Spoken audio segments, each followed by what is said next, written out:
Okay, welcome everyone. This is Scott here again with a new video to help you learn how to trade, invest, and master your finances so you can apply that knowledge in the real world and multiply your money. And today's video is going to be video 4 of my live option trading series, and I want to give you a few updates here first. But before I do so, as always, for those of you who are new to the channel, I just want to let you know that I do also teach on Skillshare, where you can take my very in-depth classes on options trading and stock market investing. And I provided some links to some of the introductory courses of mine in the description of this video below. So be sure to check them out, and when you sign up for Skillshare using any of those links, you'll get a 2-week free trial. Okay, so there are two main updates I want to discuss first here. The first of which has to do with the video formats of my live option trading videos. And so given that I only have the ability to make one of these kinds of videos per week, basically every Friday, I obviously won't be making all of my trades and my adjustments, etc., always on Fridays. In fact, I would say the majority of the time when I am placing orders to do certain things on my platform here, I'm doing those things not on just Fridays. So in order to compensate for that, what I've done is throughout the week, when I am making new trades or adjusting existing positions, I have recorded those small bits of time, those short moments when I'm actually doing something. And so now instead of going over what new positions I have and kind of looking back and showing you what I did, I'm just going to play those few small recordings so you can actually see what I was doing in the present moment. So now I'll go ahead and play those small clips, and then once we're done with that, I'll give you the second major update on this portfolio. Okay, so today is Monday, May 17th, and the stock I'm looking at here is Western Digital, or WDC for the ticker symbol. And so this company, along with Seagate, are experiencing quite a rally today and also last Friday. And I'll zoom in a bit here. Right, so you can see we had two back-to-back days of a huge explosive push higher. And if I go to the Seagate stock, which is STX, same thing over here, a massive, massive push higher.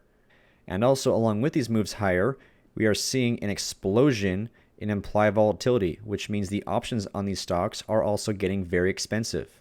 Now, Seagate is a company I looked at last week, and I was trying to potentially sell a strangle on this stock, because implied volatility was still very elevated on Friday, last Friday, but I held off on that because the stock is pretty expensive. Right, you can see at the moment it's just under $105 per share. So if I were to sell call options on this stock as part of a strangle, and if I needed to hedge that strangle by buying shares of this stock, if the stock did breach my call strike, that would be a very expensive purchase. I would have to buy 100 shares of this stock. But if we come back over to Western Digital, WDC, this stock is a bit cheaper at currently $76 per share, and it's exploding for the exact same reason as Seagate. Right, if I come over here and we take a look at this article as to why Seagate technology jumped today, and specifically today is referring to last Friday on May 14th. That was the first day of this big move higher, both for Western Digital and also Seagate. And the reason why these stocks are exploding at the moment is because some analyst at Morgan Stanley, Joseph Moore is the name, said that a new cryptocurrency called Chia, I'm assuming, could boost demand for hard disks. So given that Western Digital and Seagate both produce hard disks, that's why these stocks are exploding at the moment. There's lots of excitement around this new potentially hot cryptocurrency called Chia. And if you ask me, I think this is a classic buy the rumor, sell the news kind of trade. I think a lot of this is just pure speculation, given that this Chia cryptocurrency is yet another random cryptocurrency entering the scene, and because one lone analyst said that this could boost the demand for hard disks, there's obviously a lot of ifs and maybes in the situation. Now, of course, I totally could be wrong. Perhaps this Joseph Moore person will be correct in that this new Chia cryptocurrency will boost demand for hard disks, and as a result, Western Digital and Seagate will benefit significantly. But given that this statement here involves a lot of speculation, and also if we come back to the Western Digital charts and I go to a longer time frame, let's look at the 5-year 1-day chart. You can see where the stock is now, right at $76.60. It is pushing right up against the base of this topping pattern here. Right, if I zoom in a bit more, you can see right here at the base of this pattern up top is right around $76 and call it 20 cents or so, 30 cents, somewhere around that zone. Now, I don't trade based on patterns at all, but what I do see here at this level is potentially a very strong resistance point. My thought here is that Western Digital is going to have a hard time pushing through and staying above this price point, above 76 bucks per share. So given that there could be very strong resistance here, combined with the fact that I at least perceive this to be a buy the rumor, sell the news kind of event, I am considering selling a call option against this stock here, an out of the money call option, perhaps around either the 80 strike or the 85 strike. But this is one of the very few rare occurrences that you come across where the stock is going up and also you see an explosion in implied volatility. Usually it's the opposite. Usually when stocks go down, and when they go down swiftly, that's when you often see a spike in implied volatility, but not in this case. So now let's go over to the trade tab and take a look at the option chain on Western Digital, and we'll go into the June expiration cycle here. And so we can see the 80 strike call option is selling for right around, just call it 450 bucks, and the 85 strike call option is trading for right around 300. So I think what I'm going to do here is I'm going to sell the 80 strike call option. I do want to take advantage of this pretty massive spike in implied volatility, and given that the strike of 80 is above that resistance point that I showed you earlier, I think I'm comfortable selling this call option. And of course, like I said, if I'm wrong, if Western Digital does continue to just push higher and higher and higher, then once it breaches my call strike, if it does, I will buy 100 shares of the stock. And at that point, if it pushes to 85 bucks per share, 90, 100, 200 bucks, doesn't matter. I'm totally covered on this position. So let's go ahead and set up the order now. And given that the bid and ask spread here is 20 cents wide, I'll set my limit price to be $4.35 or $435 in total.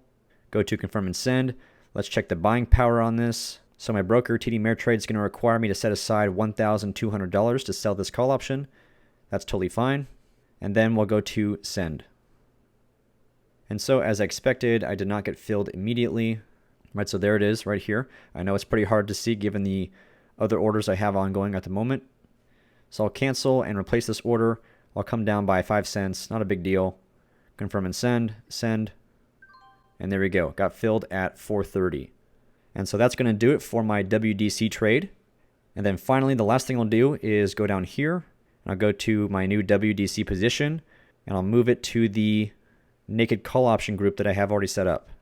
So now you can see it right there. Under naked call, I have my WDC position.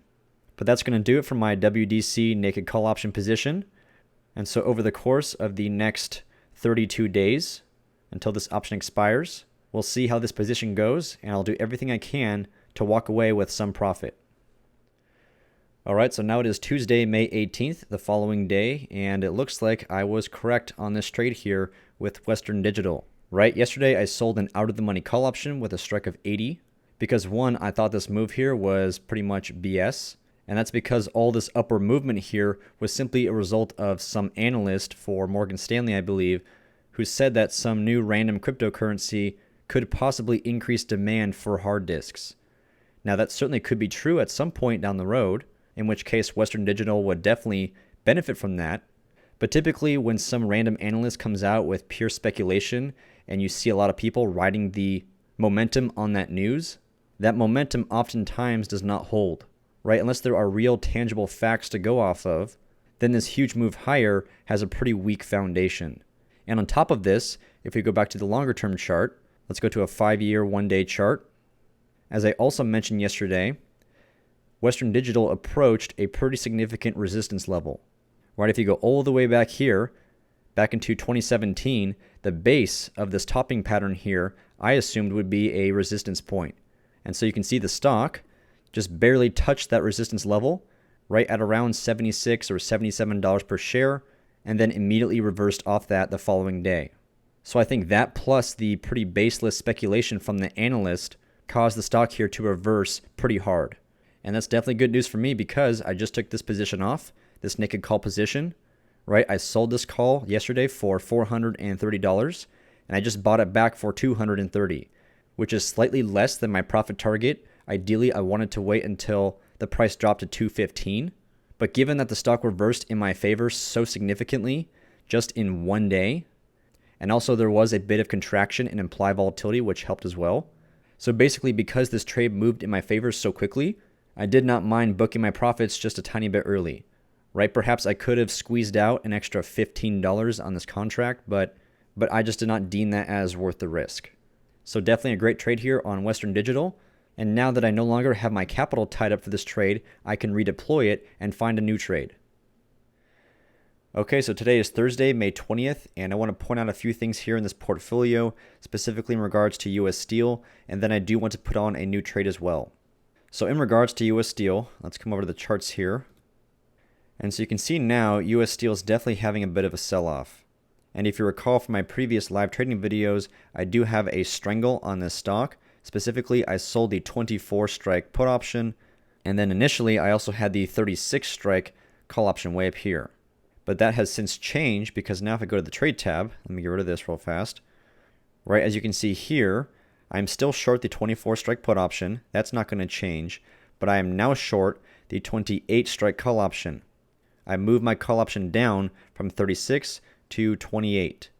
And the reason why I did this is because I have lost some money from having to repeatedly short the shares of US Steel because it did breach my put strike a few times yesterday. And in that process, I did learn a few things about this current approach with buying or shorting shares as a hedge for naked option strategies.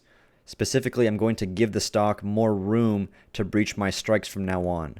So before I had orders in place to short 100 shares of US Steel here, once the stock got down to a price of $23.90. So just barely breached my put strike. And then I would buy those shares back if US Steel recovered and went back up to a price of $24.10. And I have found that these price ranges, basically the range between $24.10 and $23.90, those are a bit too narrow for me. My orders get triggered too often. So now I'm going to increase that range a bit and also skew it more to the downside. So now my orders are to short 100 shares of US Steel once the price gets down to $23.75. And then I'll buy those shares back if the price makes it back up to $24.05. So basically that price range is now 30 cents wide as opposed to 20 cents previously. And like I said, I'm giving these stocks more room to breach my strikes. And so far today, that has definitely been working better because US Steel is down again. And this time it's gone even lower today than yesterday.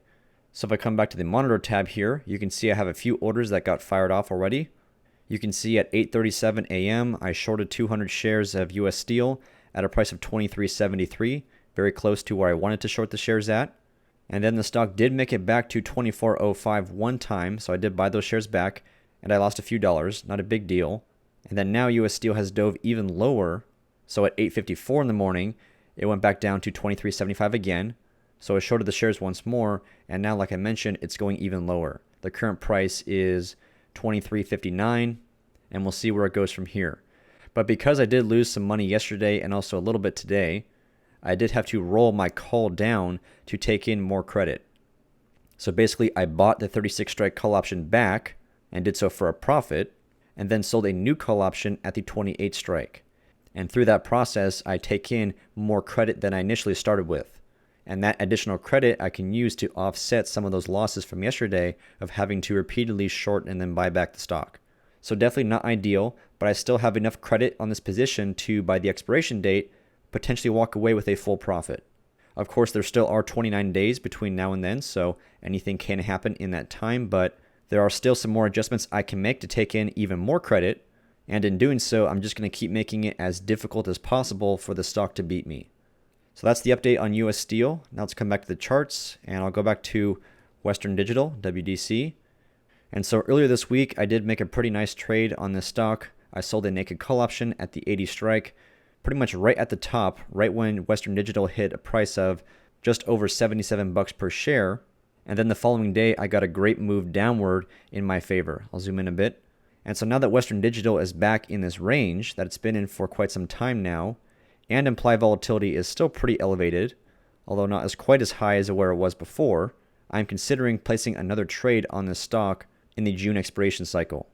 So we'll come back to the trade tab here. And so I'm definitely a lot more directionally neutral on this stock now. I'm not very bearish, I'm not very bullish, so as a result, I'm considering selling a strangle. And I'm considering the 80 strike call option and also the 65 strike put option. The delta on this put option is 23, The delta on the call option is 25, so they almost cancel each other out, making this a very directionally neutral strangle. And so now let's go ahead and set up this order here and take a look at the credit I'll receive for putting on this position. So sell one contract, 80 strike call option, and then sell one contract, and it's going to be the 65 strike put option right there. And for this, I would take in exactly $300 of credit, which is definitely not amazing given the price of the stock. It's currently at 71 bucks per share. I would expect to get a bit more, but also I have to consider that 29 days left to go until the expiration date is not that much time. So these options here are definitely starting to lose their value pretty quickly. But I do think $300 or $299, $298, wherever I get filled at is good enough. So I'll go ahead and lock in this price and confirm and send. Take a look at the buying power effect. It's definitely come down since I sold that naked call option, which is nice. And so I'll go ahead and send the order here. And so it looks like I did not get filled yet, so let's come over to the monitor tab and find out why. And there we go. I know it's hard to see. I've got a lot of other stuff going on, but my limit price is $300 and the current trading price is $299. So let's come down a little bit, cancel and replace. I'll go down to $298. Let's see if I get filled there. Confirm and send, send. Nothing yet. So at this point, I'm going to sit on this order for a few minutes and just wait to see if anyone will take that order. I don't want to come down too far in price too quickly. So I'll stop the video here, but at some point today, I will get filled on this WDC order. Okay, welcome back. I hope you enjoyed those small clips showing those new trades in WDC and also the adjustments I made on US Steel. And please let me know what you think about this new video format. If you prefer the portfolio update in terms of the new positions to be pre-recorded clips of me actually making those trades in the moment, or if you prefer simply me talking about what I did in the past, always on Fridays, let me know in the comment section below. And so now the second major update I have has to do with the way I'm hedging losing positions. Right before, I was buying or selling shares pretty much right when the strike price of the options I sold got breached. So in the case of US Steel, let's take a look at that. Go to X. So as you saw, I currently have the 24 strike put option on. And as I mentioned in one of those clips, I am now leaning in favor of allowing the stock to breach my strikes even further before I take any action. And that's simply because I don't have the ability to buy and sell shares at a super high frequency when my strikes get tested. For example, if I had some sort of automated software that could buy and sell shares right when my strikes got breached by 1 penny, perhaps that would work in my favor, but again, I don't have the ability to do that. I still have to place orders to buy and sell shares, to sell options, etc., all manually. And moreover, on top of that, based on the research I've done, combined with my own experience, and you'll see a lot of this research come out in one of my videos next week, the vast majority of the time, when your strikes do get breached on a strangle or a naked call or naked put, the majority of the time by the expiration date, the stock does come back around in your favor. It's only in very rare cases where if your strike does get breached, the stock continues to keep going. And so it's those few cases where your strikes get breached by a lot that I want to prevent. Right? For example, if I come over to the stock BILI, it's a company called Bilibili. I believe it's some Chinese video gaming company, but I could be wrong there. And I was actually trading the stock a long time ago in my paper trading account. And specifically, if I zoom into this region in here, I sold a strangle on this stock right before the earnings announcement date. Right, the implied volatility was super high leading up to that announcement, as you can see down here. And so I believe I sold the 65 strike call option and perhaps the 50 or 40 strike put option. I can't quite remember. But as you can see here, the day after those earnings figures came out, the stock went higher by a significant amount, and then it never looked back. And I believe I sold those options in the January expiration cycle. So I believe down here, January 15th was the expiration day for that cycle. And by that time, Bilibili was all the way up to right around 130 bucks per share. Keeping in mind my short call strike was all the way down at 65. So the stock basically doubled my call strike. So it's cases like this where you want to have some sort of system or mechanics in place to remove gigantic losses. So fortunately, I was trading this stock in my paper money account. It wasn't real money, but selling a strangle for about 200 bucks in credit led to a loss in the end of more than $5,000. So these cases are very rare, but you do want to protect against them. But at the same time, you want to understand the fact that the majority of the time, Stocks do not behave in that way. Stocks don't usually just double or triple in price in 1 or 2 expiration cycles. So with that in mind, you want to let the probabilities here play out as much as possible. If your strikes get breached, that's okay, as long as they don't get breached too far. At that point, you need to start doing something. So ultimately, instead of shorting 200 shares for this US Steel strangle, right when the stock reaches my put strike of $24 per share, and what I'm going to say here is going to be a bit different than what I said in that little clip on US Steel yesterday. I have since thought about it a bit more, and I'm going to alter things yet again. I'm going to let the stock breach my strike all the way until it gets to $23 per share, and then at that point, I will short only 100 shares, half of the full amount. So that way, if the stock does come back, I would lose about $100, which is not a huge deal. But if the stock continues to go even lower, perhaps once it gets to $22 per share, then at that point, I will short yet another 100 shares, making that 200 in total. And then if the stock bounces back from 22 up to 23 again, I will buy back that second round of 100 shares. And then again, if US Steel bounces back even further and goes back above my put strike, I'll buy back that first round of 100 shares and totally close out of that hedge. So I'm basically scaling into my hedge. The further my strike gets breached, the more shares I will short until I'm fully covered. And then the more that US Steel bounces back, the more of those shares I will buy back. So I scale into my hedge and then I scale out of my hedge. And doing so allows the stock to move much more beyond my strike price, and also allows the stock to zigzag its way down to its destination without triggering a lot of my orders along the way, right? Because stocks don't just move in a straight line either up or down. They basically zigzag along the way. And so if your orders to buy and sell shares are too tight, if the price ranges are too tight, those orders are going to get triggered very, very frequently. So that's the main adjustment I'm making to this approach at the moment. I am still going to be tweaking this a little bit going forward, and I will give you updates about that along the way, but this is how you actually go about refining your trading strategy. You try something new, see what you like about it, see what you don't like about it, and then you can make small adjustments to it.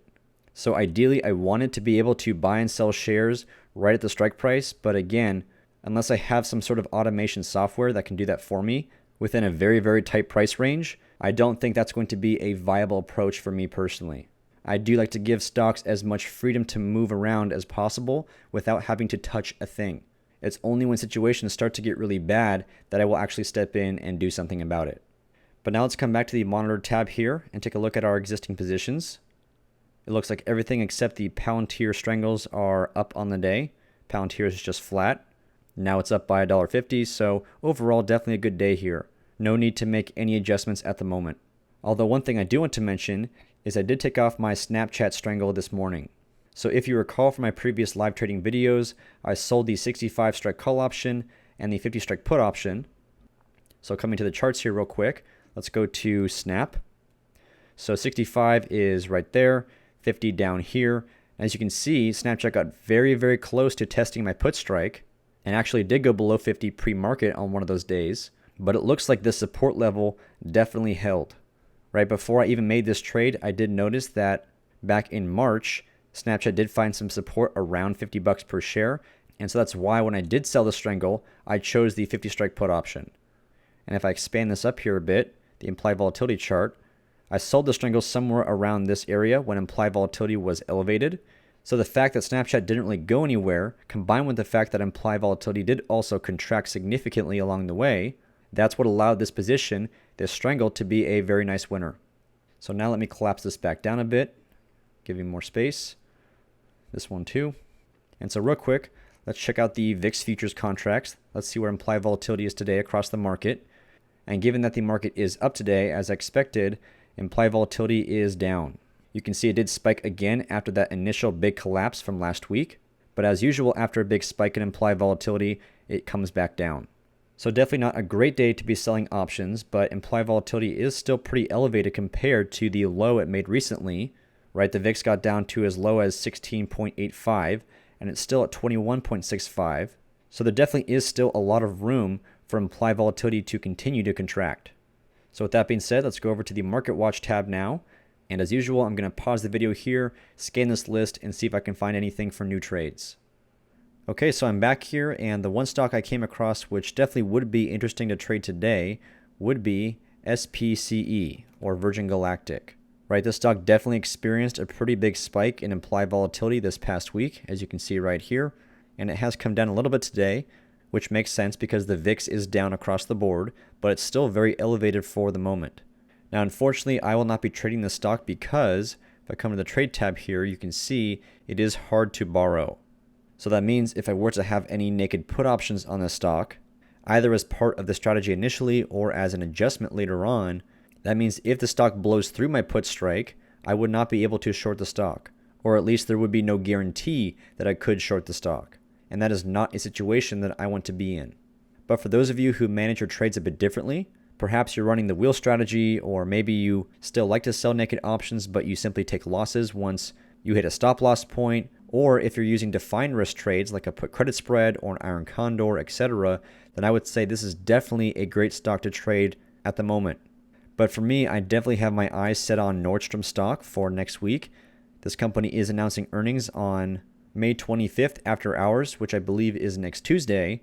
And so even though we already got a very big spike in implied volatility and it has come down since then, still perhaps leading up to Tuesday, we could see more of a spike going into that earnings announcement.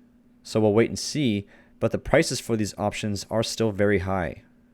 I'm now looking at the July cycle, not the June cycle anymore. And looking at the 20 delta strangle on both sides. So on the put side, that would be a 32.5 strike, and on the call side, that's 47.5. You would collect about $250 just for this one strangle. So I would probably sell 2 of them and make that $500 in credit in total. Or perhaps I could also bring my strikes in a bit closer, and that will depend on how high implied volatility is on Tuesday. But this is also another great way to collect more premium if desired. So no new trades today, but I definitely do want to trade this stock come next Tuesday. And so of course, if I go through with that, you will see it in my next Friday's live trading video. But I think that's going to wrap it up for today. And again, please let me know what you think about this new video format. And also let me know your thoughts or if you got questions in the comment section below. And don't forget, if you want to take some very in-depth classes on options trading and stock market investing, then check out my Skillshare courses, links in the description of this video. And finally, if you enjoyed this video, then please give it a thumbs up, drop a comment, and subscribe to my YouTube channel. I drop new videos every Monday, Wednesday, and Friday, and you don't want to miss out. So thanks again for watching, and I'll see you next time.